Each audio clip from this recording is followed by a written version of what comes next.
Salam Ibu Bapak, Saudara-saudari dalam kasih Tuhan Yesus Kristus. Harapan dan doa saya, Bapak Ibu, Saudara-saudari dalam keadaan baik-baik, dalam keadaan sehat-sehat, dan dalam lindungan Tuhan Yesus. Namun, apabila kondisi kesehatannya terganggu dengan berbagai macam penyakit atau sedang menghadapi berbagai macam pergumulan hidup, tetaplah bersabar menghadapinya sambil berharap, berdoa, dan berserah kepada Tuhan Yesus Kristus yang Maha Kuasa dan yang berdaulat atas kehidupan kita ini. Puji syukur kepada Tuhan Yesus, saat ini kita berjumpa kembali dengan saya, MBS, melalui program pesan suara 5 menit via YouTube hari ini yang ke-84. Renungan kita hari ini dari Yakobus pasal 5 ayat 1-5 yang berkata demikian. Jadi sekarang, hai kamu orang-orang kaya, menangislah dan merataplah atas sengsara yang akan menimpa kamu. Kekayaanmu sudah busuk dan pakaianmu telah dimakan ngengat. Emas dan perakmu sudah berkarat, dan karatnya akan menjadi kesaksian terhadap kamu, dan akan memakan dagingmu seperti api. Kamu telah mengumpulkan harta pada hari-hari yang sedang berakhir. Sesungguhnya telah terdengar teriakan besar, karena upah yang kamu tahan dari buruh yang telah menuai hasil ladangmu dan telah sampai ke telinga Tuhan semesta alam. Keluhan mereka yang menyabit panenmu. Dalam kemewahan kamu telah hidup dan berfoya-foya di bumi. Kamu telah memuaskan hatimu sama seperti pada hari penyembelihan. Kamu telah menghukum, bahkan membunuh orang yang benar, dan ia tidak dapat melawan kamu. Ayat nasnya ayat yang kelima yang berkata demikian. Dalam kemewahan kamu telah hidup dan berfoya-foya di bumi. Kamu telah memuaskan hatimu sama seperti pada hari penyembelihan. Tema renungan kita hari ini, maukah kita diberkati untuk menjadi berkat? Banyak orang Kristen sering salah dalam menafsirkan ayat firman Tuhan di atas. Mereka berpikir bahwa orang Kristen tidak boleh hidup dalam kemewahan, dalam arti kaya dan hidup berkelimpahan. Anggapannya kemewahan selalu identik dengan keduniawian dan tidak rohani. Perhatikan, dalam kemewahan kamu telah hidup dan berfoya-foya di bumi, ayat nas tadi. Jadi, berfoya-foya dalam kemewahan inilah yang tidak dikehendaki oleh Tuhan.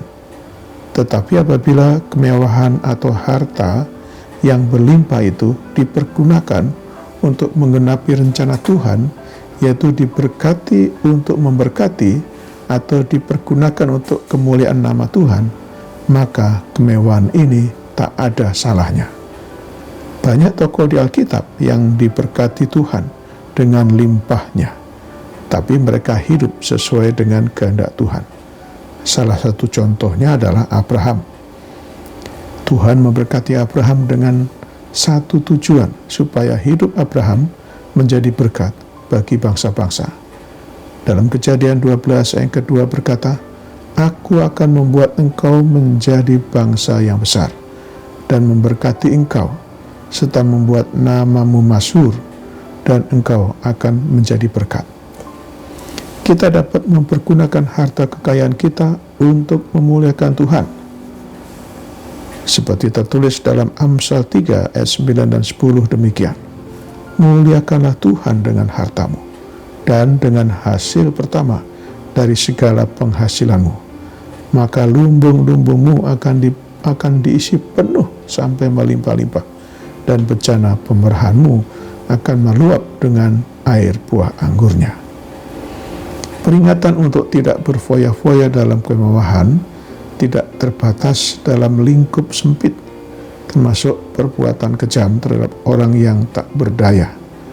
Dalam ayat yang ke-6 dikatakan, kamu telah menghukum bahkan membunuh orang yang benar, dan ia tidak dapat melawan kamu. Bukankah hanya orang kaya memperdayai dan membunuh dalam tanda kutip? orang benar yang lemah ekonominya? Jadi sekarang, hai kamu orang-orang kaya, menangislah dan merataplah. Sesungguhnya telah terdengar teriakan besar karena upah yang kamu tahan dari buruh yang telah menuai hasil ladangmu, dan telah sampai ke telinga Tuhan semesta alam keluhan mereka yang menyabit panenmu. Ya, seperti tertulis dalam ayat 1 dan ayat yang keempat.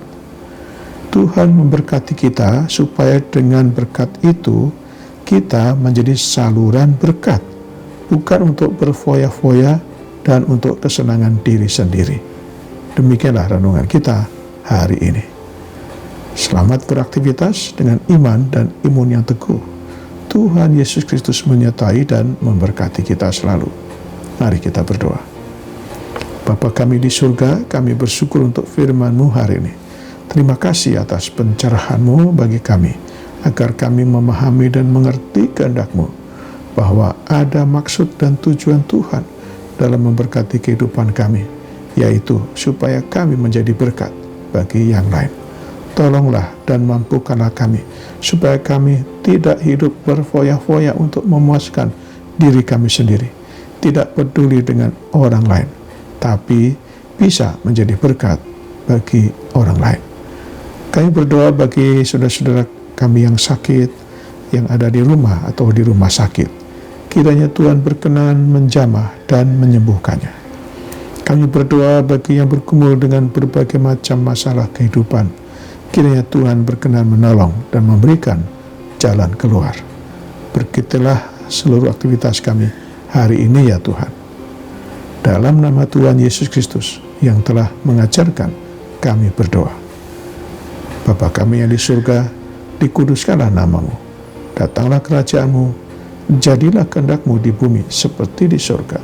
Berikanlah kami pada hari ini makanan kami secukupnya, dan ampunilah kami akan kesalahan kami, seperti kami juga mengampuni orang yang bersalah kepada kami.